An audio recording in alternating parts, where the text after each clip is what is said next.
Tere, hea ajaloohuviline! Tänase lühivideo pühendan ma Hando Runnelile ja tema kultuslikule luuletusele Kütid. See luuletus ilmus 1988. aastal Loomingu raamatukogu poolt avaldatud Hando Runneli luulekogus Laulud eestiaegsetele meestele ja alustuseks loengi selle teile ette. Õigemini, ega ma ei peagi seda teile siit ette lugema, see on mul nimelt peas juba lapsepõlvest saadik. Kütid. Me oleme kasumikütid. Meil tugede najal on hütid. Me valime emma kumma, kas surma või suure summa. Me oleme kasumikütid. Käpp kullas või perse mullas, küll rebane hõiskas, küll mullas. Kui Eesti poiss nabiti sõtta, kui maad tuli kaitsta või võtta, käpp kullas või perse mullas. Omal ajal sai see luuletus siit luulekogust ka kusagile kaustikusse või vihikusse ümber kirjutatud. Sel ajal tehti niimoodi. Oli selline kummaline interneti eelne ajastu. Pean aga tunnistama, et ega ma lapsena sellest luuletusest täielikult aru ei saanud. Segaseks jäi teise salmi teine rida. Küll rebane hõiskas, küll mullas. Mida siin nüüd siis silmas peetakse? Küll rebane hõiskas, küll mullas. Mida siis, kas rebane hõiskas, et küll mullas või kes siin mida nüüd hõiskas?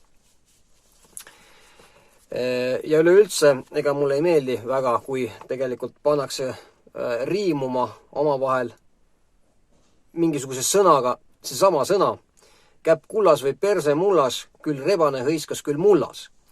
Antud juhul aga see mullas ei ole siin täpselt see sama sõnagi.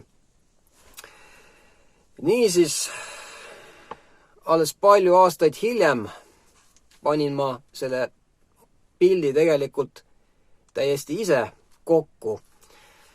Rebase all ei peeta siin luuletuses selles segadust tekitanud reas silmas mitte mingisugust looma, mingit suvalist rebast, vaid meest nimega Alfons Rebane.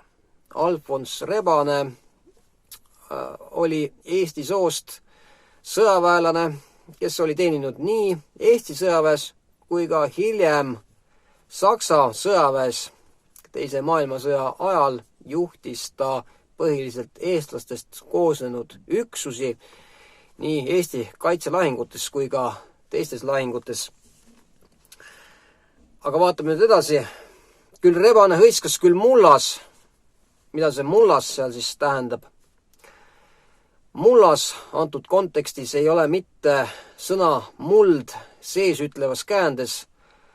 Mullas on nimi, silmas peetakse meest nimega Olav Mullas.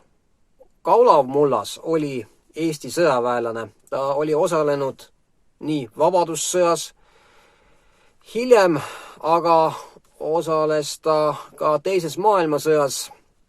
Peale Nõukogude võimu kehtestamist jätkas ta teenistust Nõukogude armees.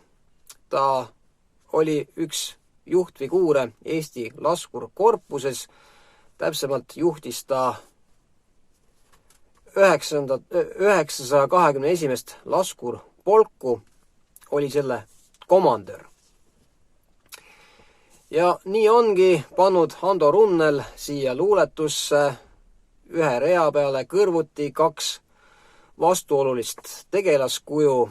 Ühelt poolt siis Alfons Rebase, kes oli siis Saksa poole peal ning teiselt poolt Nõukogude armee esindajana Olav Mullase. Üks neist siis kehastab teises maailmasõjas Saksa poole peal võidelnud eestlasi ning teine selles samas sõjas Nõukogude poolele jäänud Eesti võitlejaid. nii palju Hando Runnelist ja tema kultuslikust luuletusest Kütid. Uute kohtumisteni!